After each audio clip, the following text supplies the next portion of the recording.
لہٰذا جو رفع الیدین کرتا ہے اس کے قادیانی ہونے کے چانسز نہیں ہیں، جو نہیں کرتا اس کے چانسز ہیں، کیونکہ قادیانی بھی ان کے حنفی بھائی ہیں۔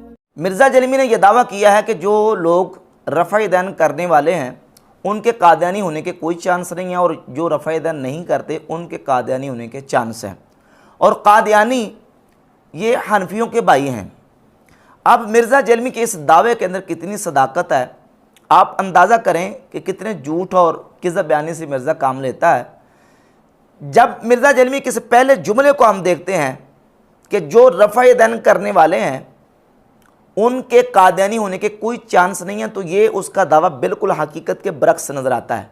وہ اس لیے کہ مرزا قادیانی دجال نے جب دعویٰ کیا، اس کے جو فالورز لوگ اس کے پیچھے چلنے والے پیدا ہوئے، سب سے پہلے جو مرکزی نام آتے ہیں وہ لوگ تھے جو بیسک غیر مقلد تھے، آزاد خیال اور وہابی منش لوگ تھے، رفع یدین کرنے والے۔ مرزا قادیانی کے جو بعد میں خلفاء بنے ہیں ان میں سے پہلا خلیفہ مولوی نور الدین بھیروی، وہ غیر مقلد وہابی تھا، رفع یدین کرنے والا۔ یہ اس کے حالات زندگی پہ قادیانیوں نے کتاب چھپی ہے حیات نور۔ حیات نور کے صفحہ نمبر 12، 13، 44 اور 23 ان صفحات کو اٹھا کر دیکھ لیں۔ مرزا نور الدین بھیروی وہ تقویۃ الایمان کا عاشق تھا، مولوی اسماعیل دہلوی کا تو پکا عاشق تھا وہ، اور غیر مقلد تھا۔ لہذا یہ کہنا کہ جو رفع یدین کرنے والے ہیں ان کے قادیانی ان کے کوئی چانس نہیں ہے، جو مرزا قادیانی کے فالور تھے وہ تھے رفع یدین کرنے والے، غیر مقلد تھے۔ اس طرح دوسرا ایک بڑا نام ملتا ہے مولوی عبدالکریم سیالکوٹی کا۔ یہ عبدالکریم سیالکوٹی غیر مقلد وہابی تھا، اور یہ وہ شخص تھا جس نے مرزا قادیانی کو دعویٰ نبوت کے اوپر ابھارا اور اکسایا ہے، رفع یدین کرنے والا تھا، اور وہی غیر مقلدین کے طرز عمل پہ عمل پیرا ہونے والا تھا، وہابی تھا، غیر مقلد تھا، رفع یدین کرنے والا تھا مولوی عبدالکریم سیالکوٹی۔ اور اس کے حالات کے حوالے سے مرزا قادیانی کے مرید ڈاکٹر بشارت احمد نے اپنی کتاب بشارت احمدیہ کے صفحہ نمبر 8 پر یہ لکھا ہے کہ مولوی عبدالکریم صاحب اہل حدیث کے امام بیعت کر چکے تھے، میرے پاس بیٹھے ہوئے تھے، مجھے کہنے لگے کہ دیکھو چہرہ پر کیا نور برس رہا ہے۔ یہ مولوی عبدالکریم سیالکوٹی کے بارے میں ڈاکٹر بشارت احمد جو کہ مرزا قادیانی کا مرید ہے وہ لکھ رہا ہے کہ عبدالکریم سیالکوٹی اہل حدیث تھا اور یہ مرزا قادیانی کا آ کے بیعت ہو گیا۔ اسی طرح یہ خود ڈاکٹر بشارت احمد جو ہے یہ خود غیر مقلد تھا، رفع یدین کرنے والا تھا، اور اس نے ڈاکٹر بشارت احمد نے صفحہ نمبر 9 اپنی کتاب بشارت احمدیہ کے اوپر لکھا ہے کہ اہل حدیث کا ایک بڑا حصہ احمدی ہو کر حکیم حسام الدین مرحوم کی مسجد میں منتقل ہو چکا تھا۔ اہل حدیث تھے جنہوں نے مرزا قادیانی کو سب سے پہلے فالو کیا، رفع یدین کرنے والوں نے۔ اسی طرح ایک اور نام مولوی برہان الدین جیلمی کا مشہور نام ہے۔ یہ مولوی برہان الدین جیلمی وہابی اہل حدیث جو اپنے آپ کو کہلاتے ہیں ان کی مسجد کا امام تھا، اور یہ اپنی مسجد کے نمازیوں سمیت جا کے مرزا قادیانی کا بیعت ہو گیا اور اس کے پیچھے لگ گیا۔ اور مرزا جیلمی کیا کہتا ہے کہ رفع یدین کرنے والوں کا چانس نہیں ہے کہ وہ قادیانی ہو جائیں۔ بھائی جو قادیانی ہوئے ہیں وہ سب سے پہلے وہی لوگ ہوئے ہیں جو رفع یدین کرنے والے تھے، غیر مقلد تھے۔ یہ مولوی برہان الدین جیلمی جو ہے یہ غیر مقلد وہابی مولوی تھا، اور یہ باقاعدہ اپنے نمازیوں سمیت جا کے مرزا قادیانی کا مرید ہو گیا۔ ڈاکٹر بشارت احمد، مولوی نور الدین بھیروی، اور ایک مشہور نام ہے مولوی احسن امروہی، غیر مقلد وہابی تھا، رفع یدین کرنے والا تھا، اور یہ مرزا قادیانی کا جا کے مرید ہو گیا۔ تو مرزا جیلمی کا یہ دعویٰ کہ جو رفع یدین کرنے والا ہے اس کے قادیانی ہونے کے کوئی چانس نہیں ہے، جھوٹا دعویٰ ہے۔ آپ تاریخ اٹھا کر دیکھ لیں قادیانیوں کی، قادیانی سب سے پہلے لوگ ہوئے ہی وہ ہیں جو اپنے آپ کو غیر مقلد اور وہابی کہتے تھے۔ اور پھر یہ جوڑتا ہے مرزا قادیانی کو بار بار حنفیوں کے ساتھ، حنفیوں کو بلیک میل کرنے کے لیے کہ وہ تو تمہارا حنفی بھائی تھا، جبکہ وہ مرزا جیلمی کا وہابی بھائی تھا۔ اور میرے پاس کچھ قادیانی بھائی کچھ عرصہ پہلے آئے تھے، اور ظاہر ہے کہ میں یہود و نصارہ سے بدتر نہیں ان کو سمجھتا، بالکل کلیئر کٹ میں اپنی ویڈیوز میں بھی کہتا ہوں، اس لیے کہ وہ قرآن کو مانتے ہیں، بخاری مسلم کو مانتے ہیں۔ وہ وہابی بھائی اس لیے کہ مرزا جیلمی کی جو توحید کا تصور اور کنسیپٹ ہے وہی تصور قادیانیوں کا ہے۔ وہ کہتے ہیں مشرک تو نہیں ہیں، وہ کسی دربار پہ نہیں جاتے، کسی جھنڈے کو سلام نہیں کرتے، کسی قبر کے آگے نہیں جھکتے۔ وہ کہتے ہیں یار یہ بریلوی دیوبندی تو ہیں مشرک، شیعہ بھی بہت شرک کرتے ہیں، اہل حدیث کچھ بہتر ہے۔ شرک اور توحید کے حوالے سے جو مرزا جیلمی دعویٰ کرتا ہے وہی دعویٰ قادیانیوں کا ہے۔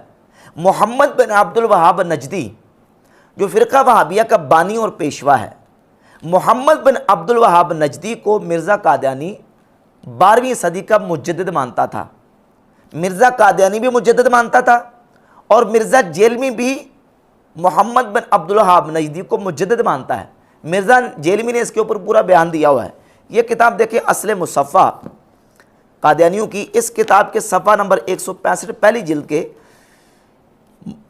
محمد بن عبد الوہاب نجدی کو 12ویں صدی کا مجدد ڈکلیئر کیا گیا ہے اور 13ویں صدی کے مجددین میں مولوی اسماعیل دہلوی کو شامل کیا گیا ہے۔ تو یہ قادیانیوں کے ہاں وہی تصور تھا، توحید کا کنسپٹ تھا جو مرزا جیلمی کا ہے۔ اور اس کے علاوہ جہاں تک بات ہے مرزا قادیانی کے وہابی غیر مقلد ہونے کی اور وہابیوں کے ساتھ اس کے روابط اور تعلقات کی، اس حوالے سے پہلے ایک چیز سمجھ لیں۔ یہ کتاب ہے مولوی عبدالمجید سودروی کی سیرت ثنائی۔ اس کتاب کے صفحہ نمبر 452 پہ مولوی محمد حسین بٹالوی مدیر اشاعت السنہ رسالے کے جو ایڈیٹر تھے، یہ محمد حسین بٹالوی، ان کے حوالے سے لکھتا ہے کہ آپ کا وطن بٹالہ تھا مگر قیام زیادہ تر لاہور ہی میں رہا۔ پہلے باٹی گیٹ کی مسجد میں اقامت اختیار فرمائی، پھر چینیاں والی مسجد میں آ گئے۔ لاہور میں 8 تراویح کی ترویج آپ ہی سے ہوئی۔ اشاعت و سنہ کے ذریعے اہل حدیث کی بہت خدمت کی۔ لفظ وہابی آپ ہی کی کوشش سے سرکاری دفاتر اور کاغذات سے منسوخ ہوا اور جماعت کو اہل حدیث کے نام سے موسوم کیا گیا۔ یہ محمد صاحب بٹالوی وہ ہیں جو چینیاں والی مسجد میں امام و خطیب تھے اور لاہور میں 8 تراویح کی اشاعت انہی نے کی۔ اور یہ چینیاں والی مسجد وہ ہے جہاں مرزا قادیانی جب لاہور آتا تھا نماز پڑھنے کے لیے وہیں جایا کرتا تھا۔ یہ کتاب ہے قادیانی مفتی محمد صادق کی ذکر حبیب۔ اس کتاب کے صفحہ نمبر 8 پر مفتی صادق لکھتا ہے غالباً 1893 کا واقعہ ہے کہ میں لاہور میں حضرت مسیح موعود علیہ السلام یعنی یہ مرزا قادیانی کے بارے میں لکھا ہے کہ ہم رکاب تھا۔ نماز جمعہ کے لیے آپ مسجد چینیاں میں تشریف لے گئے اور نماز پڑھنے کے بعد فوراً تشریف لے آئے اور میں بھی حضور کے ساتھ تھا۔ مرزا قادیانی نماز پڑھنے کے لیے کہاں گیا؟ چینیاں والی مسجد میں، جو کہ وہابیوں کی مسجد تھی، اور محمد صاحب بٹالوی جو مدیر تھا اشاعت السنہ کا، جو ایڈیٹر تھا، یہ وہاں امام و خطیب تھا اور اس کے تعلقات وہابیوں کے ساتھ تھے۔ مرزا قادیانی کے بیٹے نے یہ کتاب لکھی مرزا قادیانی کے لاتِ زندگی پر، سیرت المہدی۔ اس کے صفحہ نمبر 51 پہلی جلد کے لکھتا ہے کہ بیان کیا مجھ سے حضرت والدہ صاحبہ نے کہ میری شادی سے پہلے حضرت صاحب کو معلوم ہوا تھا کہ آپ کی دوسری شادی دلی میں ہوگی، چنانچہ آپ نے مولوی محمد صاحب بٹالوی کے پاس اس کا ذکر کیا۔ یہ وہی محمد صاحب بٹالوی۔ تو چونکہ اس وقت اس کے پاس تمام اہل حدیث لڑکیوں کی فہرست رہتی تھی، کن کی؟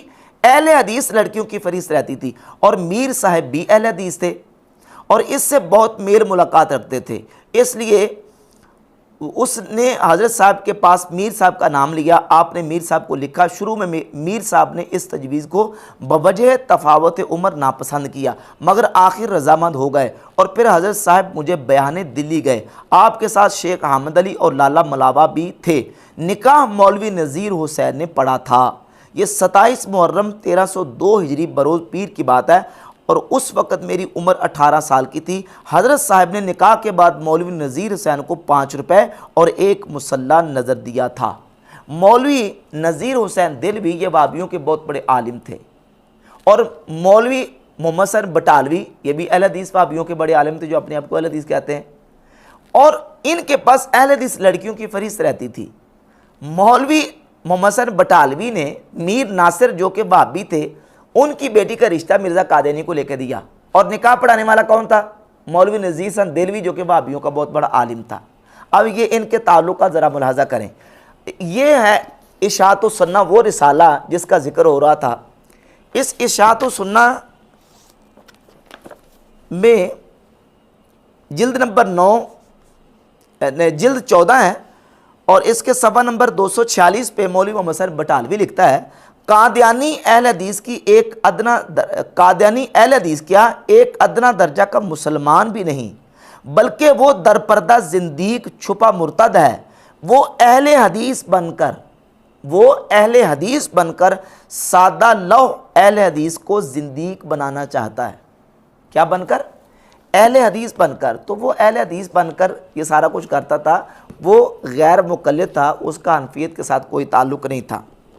یہی محمد حسین بٹالوی کے بارے میں مولوی عبداللہ روپڑی صاحب اپنے فتاوی اہل حدیث کی پہلی جلد کے صفحہ نمبر 108 پر لکھتے ہیں کہ یہ محمد حسین بٹالوی صاحب جو ہیں، مولانا محمد حسین بٹالوی مرحوم جس معنی سے حنفی اہل حدیث کہلائے، حنفی اہل حدیث، اس معنی سے تقلید شخصی کی شرعی حیثیت کچھ نہیں رہتی، کیونکہ اہل حدیث کے ساتھ حنفیت کے اضافہ کا صرف یہ مطلب ہے کہ جو مسئلہ قرآن و حدیث سے نہ ملے اس میں اپنی رائے سے کسی امام کا قول لینا بہتر ہے، اور ہندوستان میں چونکہ حنفی مذہب زیادہ مروج ہے اس لیے انہی کی موافقت ان کو انسب معلوم ہوئی۔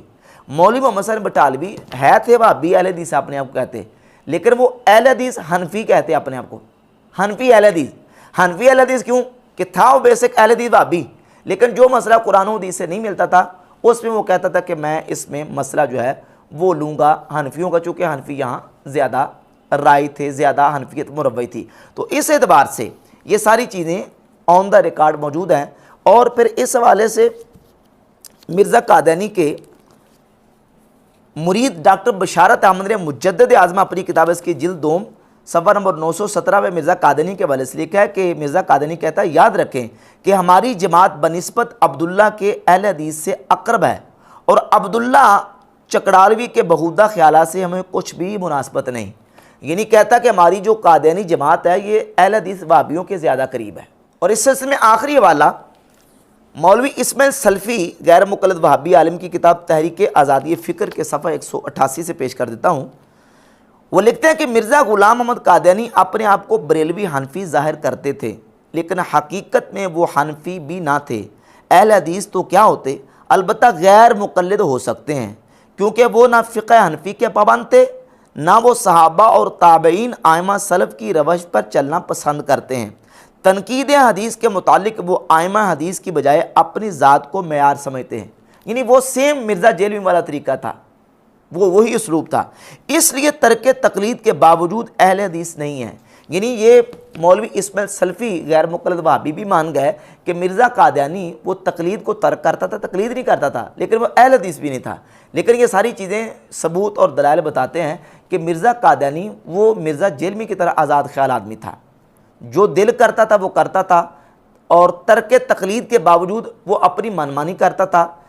نماز کے جو فروعی مسائل ہیں، رفع دین اور فاتح خلف الامام اور اونچی آمین اور یہ ساری چیزیں وہ اپنی من مرضی سے کرتا تھا، وہ تقلید کرنے والا امام ابو حنیفہ رحمۃ اللہ کا مقلد نہیں تھا۔